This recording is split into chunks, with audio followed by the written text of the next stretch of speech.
Assalamualaikum warahmatullahi wabarakatuh. Kami dari kelompok 6 yang akan membahas mengenai sistem somatosensori sensasi perabaan dan rasa sakit. Di sini saya Reni Wahyuning Tias beserta 3 teman saya. Yang pertama, Naufal Ahmad Nuransyah, yang kedua Febiana Putri Zedo Irena, dan yang terakhir Tia Lestari. Berikut ulasannya. Saya akan menjelaskan stimulus somatosensori. Sensasi somatosensori merupakan sensasi-sensasi yang terjadi pada badan yang mengacu pada sensasi di permukaan kulit.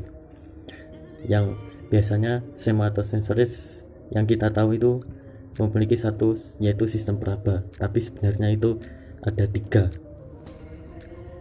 Ketiga sistem tersebut merupakan sistem proprioceptif, introseptif, dan ekstroseptif. Ketiga sistem ini memiliki interaksi satu sama lain.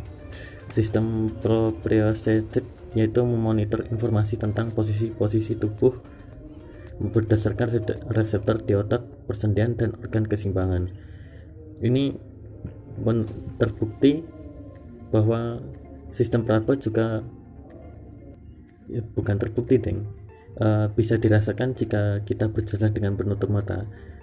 Jika kita memfokuskan reseptor proprioceptif, kita bisa merasakan bagaimana kita berjalan menggunakan perasaan dalam tubuh kita, yaitu seperti otot, persendian, dan organ-organ keseimbangan itu dalam berjalan kaki atau sebagainya itu. Yang kedua adalah interseptor, yaitu menyadarkan semua informasi tentang kondisi tubuh, yaitu seperti temperatur dan tekanan darah. Yang ketiga sistem ekstroseptif, yaitu menginginkan stimulus eksternal yang dirasakan kulit. Sistem ekstroseptif memiliki 3 divisi atau bagian yang mempersepsikan stimulus yang terdiri dari 1, yaitu stimulus mekanik, kedua stimulus termal atau temperatur, yang ketiga itu non-senseptik atau rasa sakit gitu. Manusia menggunakan rasa sensitif getaran untuk mendapatkan dapat menentukan benda-benda yang dapat disentuhnya. Kemudian rasa panas dan dingin disebabkan karena adanya perubahan suhu kulit dari yang biasanya hal itu timbulkan oleh benda yang disentuhnya. Ambang batas sensor peraba yaitu merasakan panas 45 derajat, sedangkan untuk rasa dingin di ambang bawah 10 derajat. Di luar itu dari sensor tidak berfungsi. Ya sebagai contoh ya yang true story itu di itunya ya, jika kita menyentuh panas lebih 45 derajat, sensor kita tidak berfungsi dan akan merasakan mati rasa. Itu juga berlaku pada suhu di bawah 10 derajat. Sensor kita tidak berfungsi dan kita tidak akan merasa apa selain rasa sakit, panas, dan dinginnya itu. Terus jika kita memegang sesuatu atau merespon indera peraba kita, itu terdapat kinestesis yang merupakan bagian reseptor dalam rangka otot merespon perubahan dalam otot sampai sistem saraf. Jadinya itu bagaimana sistem peraba menggunakan kekuatan otot kita dalam merasakan, ya contohnya kita mengangkat barang tuh ya, dalam sistem perasaan atau perasaan yang kita dapatkan dari sistem itu merupakan ya kekuatan kita untuk ngoyo, ya untuk mengeluarkan kekuatan otot kita. Jadi jika kita lama kelamaan memegangnya, kita akan merasakan rasa sakit, yaitu dalam Jawanya adalah keju ya. Terus pada tunanetra mereka dapat merasakan dan membaca huruf braille dengan cara menunjukkan huruf braille tersebut menggunakan ujung jari mereka yang merupakan salah satu bagian yang paling pekat terhadap sentuhan. Ya kembali lagi ini merupakan salah satu sistem, yaitu proprioceptif. Ya hampir sama ya, dalam sistem peraba kita mengandalkan sistem itu, akhirnya kita mendapatkan informasi dari sistem perasaan tersebut. Mengenai anatomi kulit, pengertian dari kulit sendiri adalah Kulit merupakan organ terbesar dari tubuh kita, bersamaan dengan rambut, kuku, kelenjar tubuh, dan saraf. Struktur kulit manusia membentuk sistem integumen, yakni sebuah sistem yang membungkus dan melindungi bagian dalam tubuh. Pada dasarnya, di dalam struktur kulit manusia terdiri dari 3 lapisan utama yang saling melengkapi, yaitu epidermis, dermis, dan subkutis, atau biasa disebut hipodermis. Yang pertama, lapisan epidermis. Di sini, lapisan epidermis adalah struktur kulit terluar pada tubuh manusia dan selalu mengalami regenerasi karena peluruhan sel-sel kulit mati setiap hari.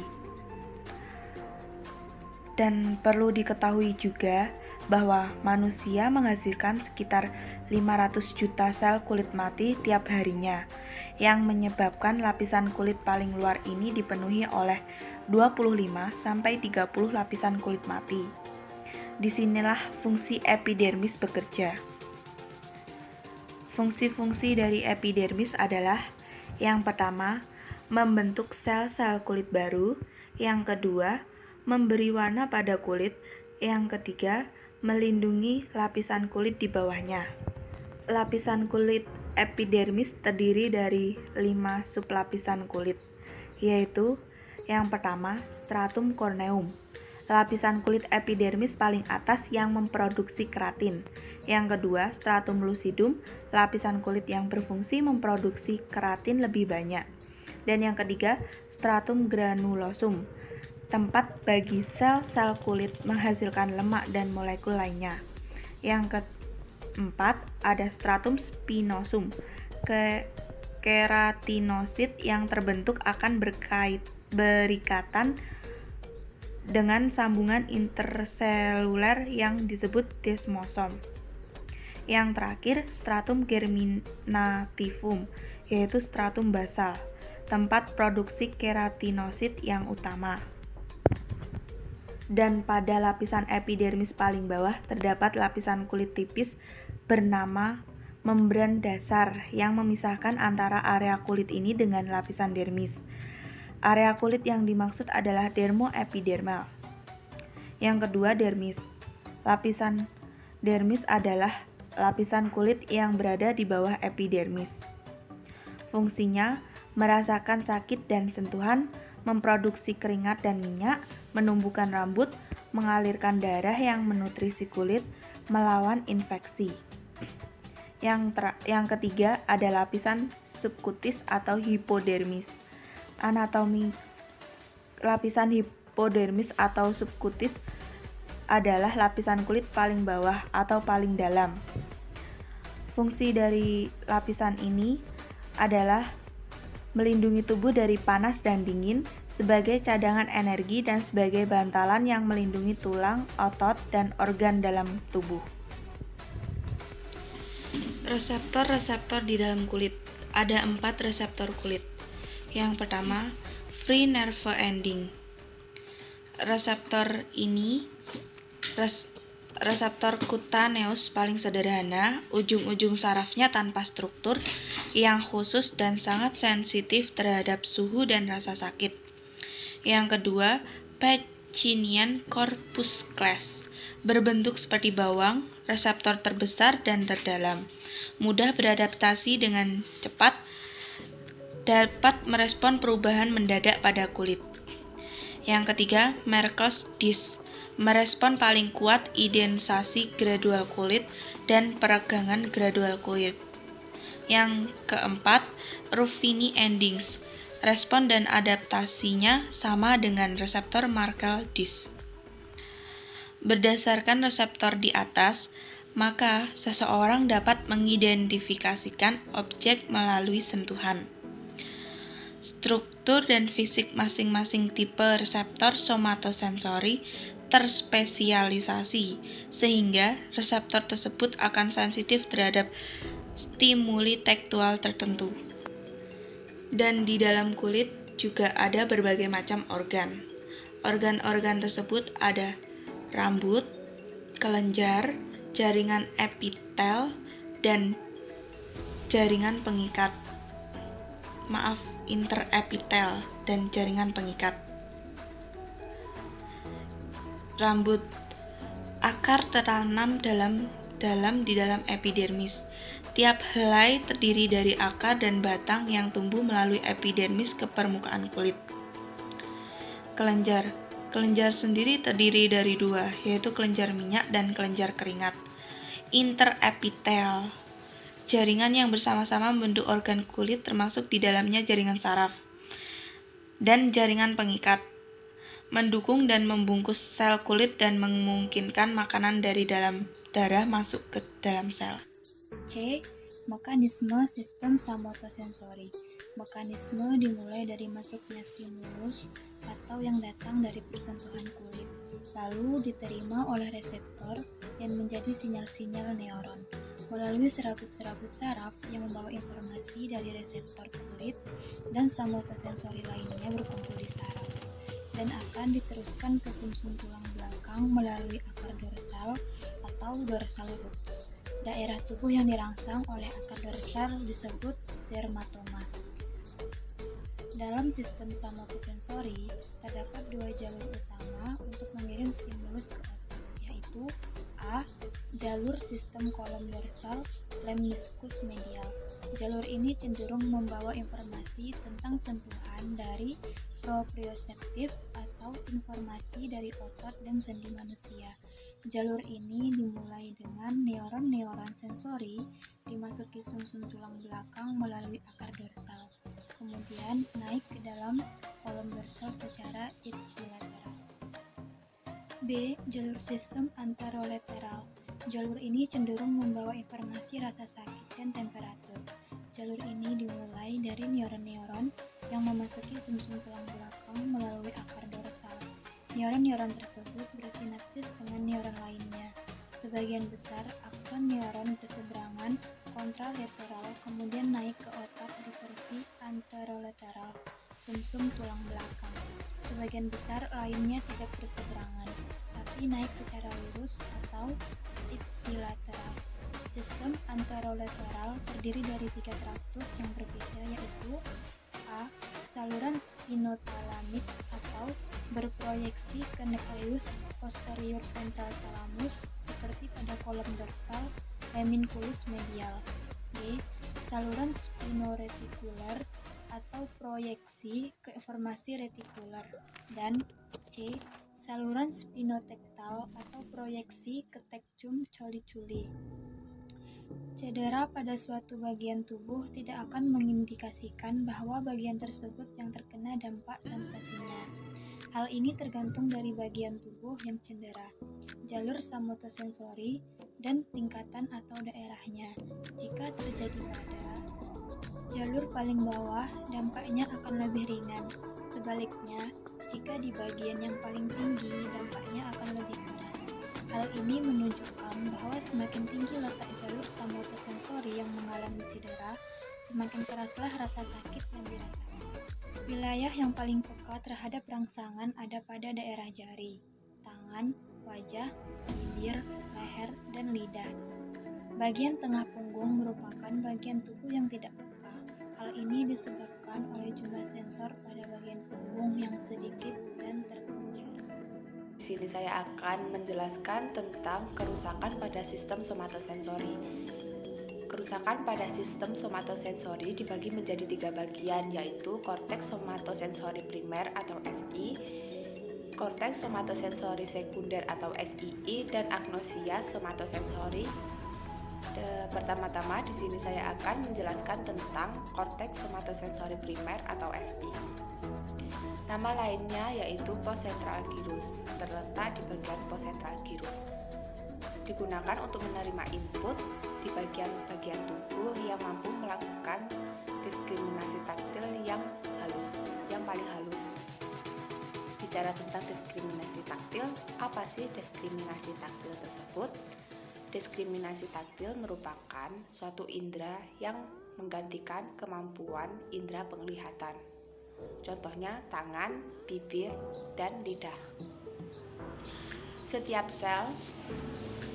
sel dalam kolom tertentu di SI memiliki sebuah medan reseptif yang merespon paling kuat ke tipe stimuli taktil yang sama.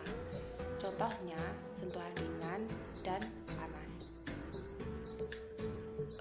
SI terdiri atas 4 strip fungsional yang serupa tapi terpisah. Masing-masing strip sensitif terhadap jenis input somatosensori yang berbeda, misalnya sentuhan atau tekanan ringan. Kerusakan pada korteks somatosensori primer ini menyebabkan hilangnya kemampuan dalam mendeteksi sebuah sentuhan yang ringan. Hambatan stereognosis tidak dapat mengidentifikasikan objek melalui sentuhan. Misalnya, ketika kita dimintai untuk mengidentifikasikan sebuah kubus dengan mata tertutup, tetapi bisa dikatakan saya mengidentifikasikan suatu benda tersebut bukan berbentuk kubus, melainkan dalam bentuk bola. Dan lanjutnya, korteks somatosensori sekunder atau SII terletak di bagian posisi ventral terhadap SI. SII menerima sebagian besar input dari SI. Oleh sebab itu, dinamakan korteks somatosensori sekunder. Bersifat kontralateral, yaitu menerima input potensial dari kedua sisi tubuh. Kerusakan pada bagian ini menyebabkan disfungsi pada bagian tubuh bilateral, baik kiri maupun kanan. Dan lanjutnya ada agnosia somatosensori. Agnosia somatosensori ini dibagi menjadi 2 cabang, yaitu asterognosia dan asomotognosia. Asterognosia yaitu seseorang yang mengalami hambatan dalam mengenali suatu objek melalui sentuhan, seperti stereognosis di atas. Bicara tentang stereognosis, yaitu stereognosis memiliki arti kemampuan perasaan seseorang untuk mengenal jenis dan bentuk dengan cara memegang atau meraba benda tersebut. Tetapi tidak ada kelainan dalam intelektual maupun dalam saraf-saraf sensorinya. Ini terdapat pada asterognosia. Asomatognosia yaitu ketidakmampuan untuk mengenali bagian tubuh sendiri, biasanya bersifat unilateral yang hanya mempengaruhi sisi kiri tubuh saja dan biasanya berhubungan dengan kerusakan pada lobus parietal posterior kanan disertai dengan gejala seperti berikut: anosognosia dan kontralateral neglect. Di sini anosognosia yaitu ketidakmampuan untuk mengenali gejalanya sendiri atau gangguan neurologis. Sedangkan kontralateral neglect yaitu kecenderungan untuk tidak merespon stimuli yang berada di posisi kontralateral terhadap cedera hemisfer kanan. Selanjutnya, saya akan membahas tentang rasa sakit. Apa sih rasa sakit itu? Stimulus rasa sakit secara khusus tidak ada. Sakit merupakan respon terhadap berbagai macam stimulasi apapun yang secara potensial membahayakan. Terdapat 3 pandangan tentang rasa sakit, yaitu yang pertama, sakit merupakan hal yang buruk, tetapi sakit juga merupakan sesuatu yang penting bagi keselamatan hidup manusia. Sakit dapat memperingatkan kita untuk menghentikan kegiatan yang berpotensi membahayakan atau mengancam diri kita. Contohnya, gerak refleks ketika melepaskan pisau yang melukai tangan saat memasak. Hal ini disebabkan oleh sensor rasa nyeri yang memberi peringatan terhadap bahaya yang mengancam tubuh kita. Yang kedua, tidak memiliki representasi kortikal yang jelas. Stimuli sakit mengaktifkan banyak korteks, tetapi setelah diteliti, tidak ada satu daerah pun yang mengatur persepsi rasa sakit. Contohnya, pada pasien hemisferektomi, yaitu pasien yang salah satu hemisfernya dianggap menimbulkan rasa sakit dari kedua sisi tubuh. Bicara tentang hemisferektomi, apa sih hemisferektomi tersebut? Hemisferektomi adalah pemotongan bagian kecil dari otak untuk menghilangkan suatu penyakit seperti epilepsi. Dan yang ketiga, rasa sakit dapat ditekan secara efektif dengan faktor kognitif secara emosional. Contohnya, rasa sakit yang dialami prajurit dianggap biasa dalam medan pertempuran. Terdapat gate control teori dari Malzak dan Wall pada tahun 1965 yang menjelaskan bahwa faktor kognitif dan emosional dapat memblokir rasa sakit. Teori tersebut mengatakan bahwa sinyal-sinyal yang turun dari otak akan mengaktifkan sirkuit-sirkuit gerbang neural di sumsum tulang bagian belakang untuk menghalangi rasa sakit yang akan datang. Salah satu jenis rasa sakit disebut neuroplatis, yaitu rasa sakit kronis berat tanpa stimulus rasa sakit yang jelas. Contohnya, seorang yang mengalami kecelakaan dan luka-luka. Setelah dirawat, luka-luka tersebut telah sembuh dan tidak terlihat. Tetapi, kenyataannya orang tersebut masih merasakan sakit yang menyiksa dan tidak diketahui sumbernya. Rasa sakitnya lebih dipicu oleh stimulus yang tidak merusak seperti angin ataupun sentuhan. Prefrontal lobotomi merupakan bagian otak yang mampu mengontrol sebab-sebab emosional yang ditimbulkan oleh rasa sakit, tetapi nilai rasa sakit itu berbeda-beda antara orang satu dengan yang lainnya. Karena ambang rasa sakit setiap orang sangat bervariasi. Di sekitar cerebral aqueduct terdapat bagian berwarna abu-abu atau gray matter yang memiliki efek analgesik atau pengurangan rasa sakit. Tepatnya bagian periqueductal gray matter atau PAG. Stimulasi terhadap PAG dapat mengurangi sensitivitas terhadap rasa sakit tanpa mengurangi sensitivitas sensasi somatis lainnya. Dalam PAG juga terdapat neuron yang peka terhadap substansi yang menurunkan aktivitas bersifat menenangkan, yaitu neuron serotonergik di bagian batang medula yang sering disebut dengan rapenuclei. Sekian dari saya, terima kasih.